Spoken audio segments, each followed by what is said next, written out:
7:42 on a Monday morning, an 18-wheeler backed into the yard at Cade Powertrain. The driver dropped a delivery slip on the bench and said one thing. CEO Ashworth had signed it. She'd said a backwoods mechanic could keep the trash. He unlatched the trailer. 6 engine blocks sat dust-covered and dented, lined up like corpses on the concrete floor. Jonas walked to block number 3. He wiped the dust from the casting mark. His hand trembled, not from shame, from recognition.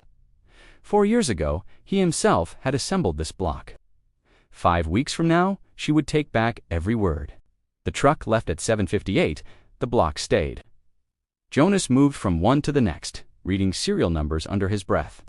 He knew every one. He'd signed every one. By 8:30, he'd pulled the bay doors closed. The next morning, a charcoal Range Rover parked outside Celine. Ashworth stepped out alone, a leather folio under her arm. She didn't knock. She set a single sheet on the workbench. My counsel needs a supplementary waiver. Same terms as Monday. Sign here. Jonas read it line by line without a word. She'd expected a flinch. She got nothing. As she turned to leave, her eyes swept the shop-clean tool chests, a poster reading IMSA 2014, the Ashworth car with number 17 on the door. Charming little operation, very rustic. She left. Alone, Jonas spoke to the empty room. Are you sure you don't want to keep block number 3, Miss Ashworth? It wasn't for her. It was for the part of him already deciding what came next. In the office corner, 9-year-old Nova looked up from her book. Dad, your hand was shaking again. I'm all right, sweetheart. He opened an old drawer and lifted out a yellowed folder, hand-annotated technical drawings, signed J. Cade, Chief Powertrain Engineer. I'm going to be busy a few weeks, kiddo. I have an old friend to call tonight. Is it a good friend? The best one I've got left. That night, he dialed a number he hadn't called in 3 years. Sam, it's me. I need you at the shop. There's something you have to see. Sam Reyes arrived at 6:15 the next morning, stopped 4 steps into the bay, and didn't speak for a full minute. He knelt by block 3, read the serial, looked up with wet eyes. They were actually going to throw these away. Jonas handed him the disposal contract. Sam shook his head. For years of your life, right here on this floor. He straightened. You need to hear something. Desmond Ashworth picked you himself in 2009, overruled the whole engineering committee, said you were the only man he'd ever met who understood what a heritage engine was supposed to feel like. And the reason you left in 2018, it wasn't only the soul. The board, mostly Bram Nolt, sat on your severance for 93 days while she was getting sicker.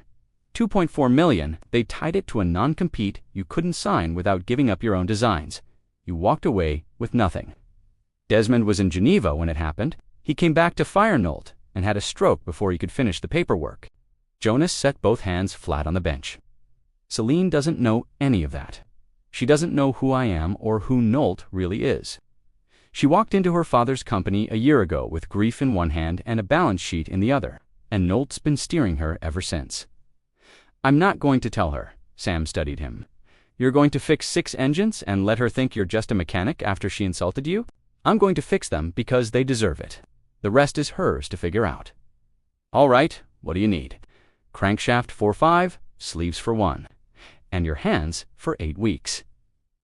You've got them that evening in Charlotte. Celine sat at her desk, then let her eyes drift to a framed photo on the credenza. Her father, in 2014, beside a man in a lab coat, his face half hidden under a hard hat. She'd passed it 1,000 times. Never asked who he was. Back at the shop, Nova brought Sam cocoa. He crouched down. Your daddy used to build engines that won races. He didn't tell you the whole story. He's the only man left who knows how to bring these back to life. Nova considered this gravely. Then I'll bring him cocoa every night until he's done. Sam laughed for the first time in months. Jonas watched them, and for the first time in 4 years, didn't feel alone in his own shop. By Thursday, Jonas and Sam were running 14-hour days. That morning, Selena's assistant called one more signature needed in person at Double Mountain Coffee House downtown. 10 a.m. Jonas didn't change his shirt. The flannel had a black streak that wouldn't come out, and he didn't pretend it would. The coffee shop was full. Celine sat center table with her counsel and 2 junior associates, folios stacked an empty chair, and a poured water glass across from her.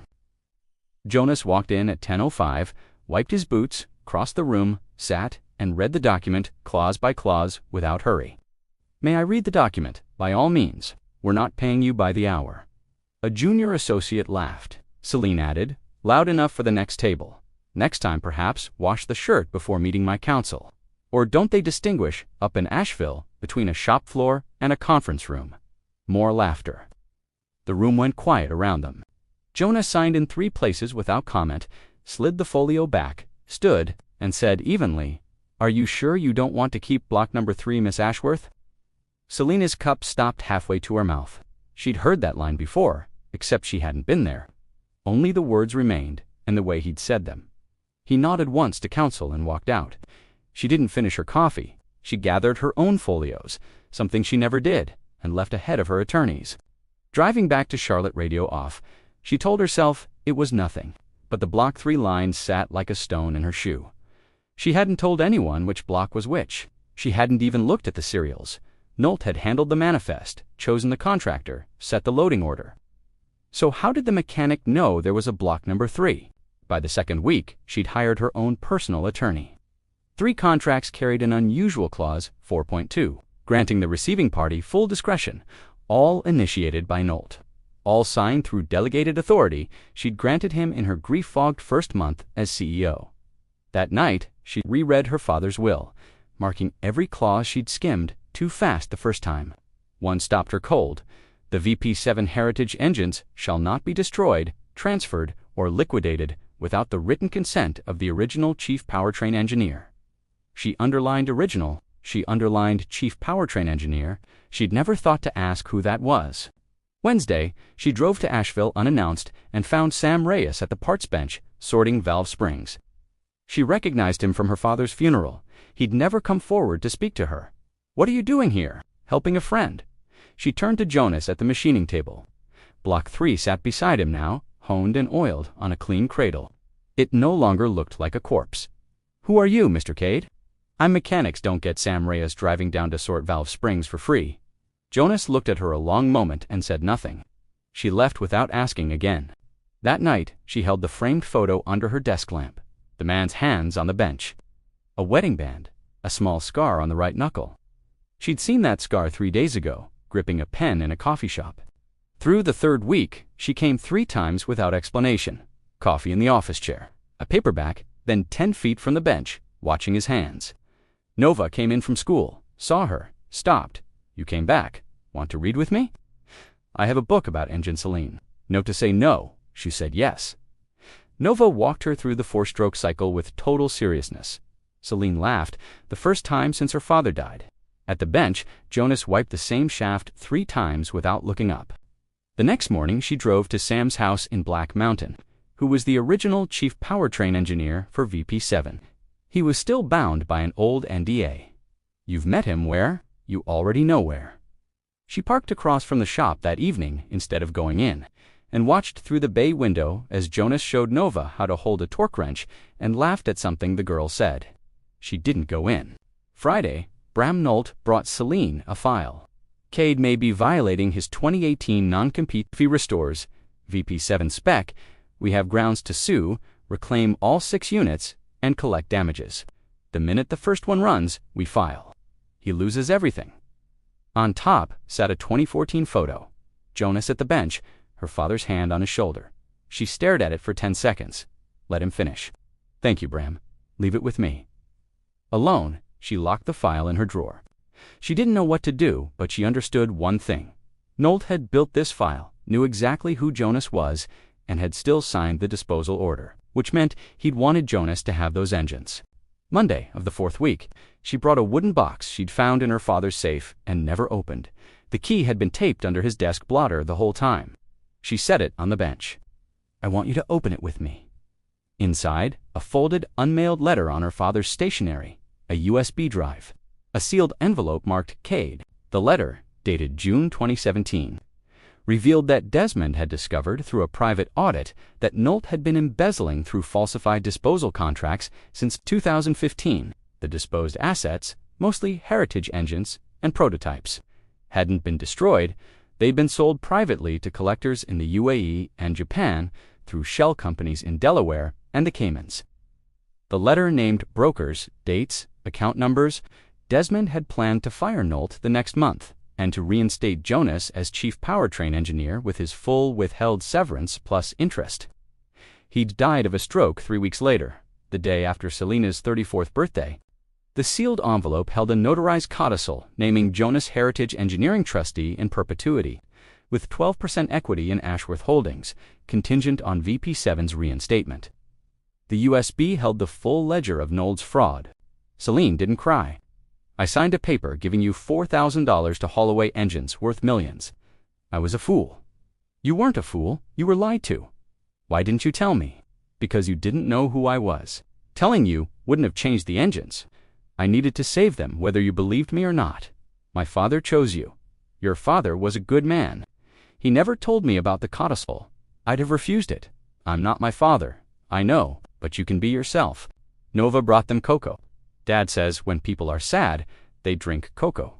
Selene held the mug in both hands a long time without drinking. That night, she called her attorney. "Emergency meeting. 7 a.m. Bring every disposal contract from the last 3 years. Don't tell anyone, especially not Bram." By the 5th week, Engine 1 sat mounted on the dyno. Jonas checked every connection 3 times, running on almost no sleep. Selene stood beside him, sleeves pushed up for the first time he'd ever seen. "You started. Your father always had someone outside engineering start the first one. Said it showed the engine would accept new hands." She pressed the switch. The engine caught, settled into its old familiar idle, and the needles climbed. 612 horsepower at 6,300 RPM, 4% above the 2014 spec. "What did you do to the valve timing?" Sam asked. "Had 8 years to think about doing it better?" Selene felt the vibration through the floor and remembered sitting on her father's shoulders at a 2004 test session. She stepped away and called a buyer. "Mr. Torino, I have 6 restored VP7 engines, better than original spec, Dyna verified. Who certified them?" Jonas Cade, a long pause. "I'll take all 6, 3 million total. My team will be in Asheville within 48 hours. I've been trying to buy these for 7 years. I read the file last night." Jonas had already cut the engine. "You didn't need me to sell them. I needed them fixed. The selling was always yours. They were never mine to sell. Your father built the program. I only built the engines." She rested a hand on the cooling shroud until the warmth faded. That Monday, Nolt brought Selene a folder and a press statement, ready to file suit. She slid across a different folder, wire transfers from a UAE shell company, signed by him. The color drained from his face. "Security, please escort Mr. Nolt out. Now." Wednesday, Selene walked into the Ashworth boardroom with Jonas beside her, in a clean but plain flannel shirt. Over 42 minutes she laid it all out without raising her voice. The $6.8 million embezzled across 9 years, the shell company wires, the withheld severance traced to Nolt's account, Sam's notarized statement, her father's letter, the codicil. The board sat in silence. The vote to reinstate the VP7 program and name Jonas chief powertrain engineer, reporting directly to the CEO, passed unanimously before she'd finished reading the motion. An older board member who'd known Desmond for 40 years crossed the room and shook Jonas's hand without a word. Jonas's withheld severance was released with 9 years of interest. Nolt was indicted by week's end, his assets frozen. Walking to the parking garage afterward, not touching, matching pace. "You're not moving to Charlotte." "No, Nova School, the shop there in Asheville. I'll commute. I'm used to longer drives." I drove farther than that for Marisol's treatments. It was the first time he'd said her name in front of Selene. "Or I could come to Asheville more often."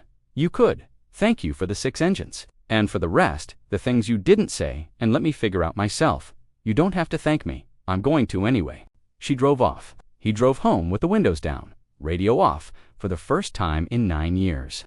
That night, Nova asked, "Is Miss Selene going to come see us?" "Maybe, sweetheart, maybe."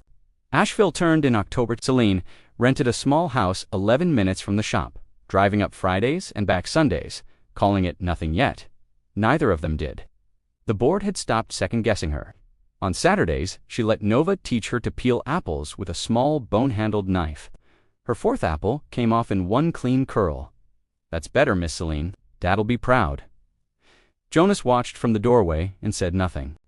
Afternoons, he brought her into the shop. where he and Sam were 6 weeks into redesigning a new prototype block from the casting up. "Do you miss Charlotte? I drive there every Tuesday." "That's not what I asked." He took a long breath, something new. In front of her, "I don't miss Charlotte. I miss a few people in Charlotte." She didn't ask which. Sunday, walking the river with Nova skipping stones ahead of them. "Your father believed in valve timing, said a good engine depends on it. The right moment, not early, not late. A life, the same." That evening before she left, he handed her a small wooden box holding a single polished bronze piston, engraved VP7 serial 0017, Sebring 12 hours 2014. "A piece of the first engine you started. You should have something that started under your own hand." She didn't say, "Thank you." She set it on the passenger seat and drove off. She came back the next Friday, and the one after that. 6 months later, at Daytona, the number 17 car ran again, same paint, same number that had won Sebring 11 years before. Driven now by the son of the man who'd won it then, 10-year-old Nova stood between them in the pit garage, tracking telemetry in a careful child's hand. The car led its class for 3 of the races for hours and crossed the line first in GT. The garage erupted. Sam wiped his eyes where no one could see. Nova threw herself into Jonas's chest. He caught her with one arm and opened the other toward Celine, who stepped into it and let his hand rest on her shoulder. That night, on a hotel balcony above the beach, Nova asleep inside with her engine book on her chest, Celine stood at the railing. Jonas joined her, not close, not far. "My father would be proud. He was proud before I ever met you again. After a long, quiet, I signed a paper giving you $4,000 to haul away 6 engines. I called you a backwoods mechanic in front of a room full of strangers. In the end, those engines brought me here. It wasn't the engines that brought you here. What was it?"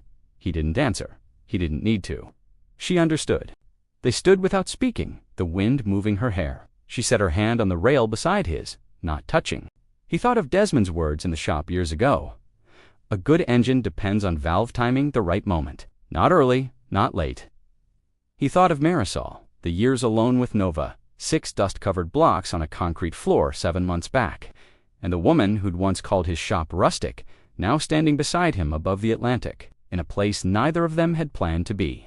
Maybe a life had valve timing too. Maybe Celine had come not too early and not too late, exactly when he was ready to let someone else walk into the shop without breaking what he'd so carefully kept whole.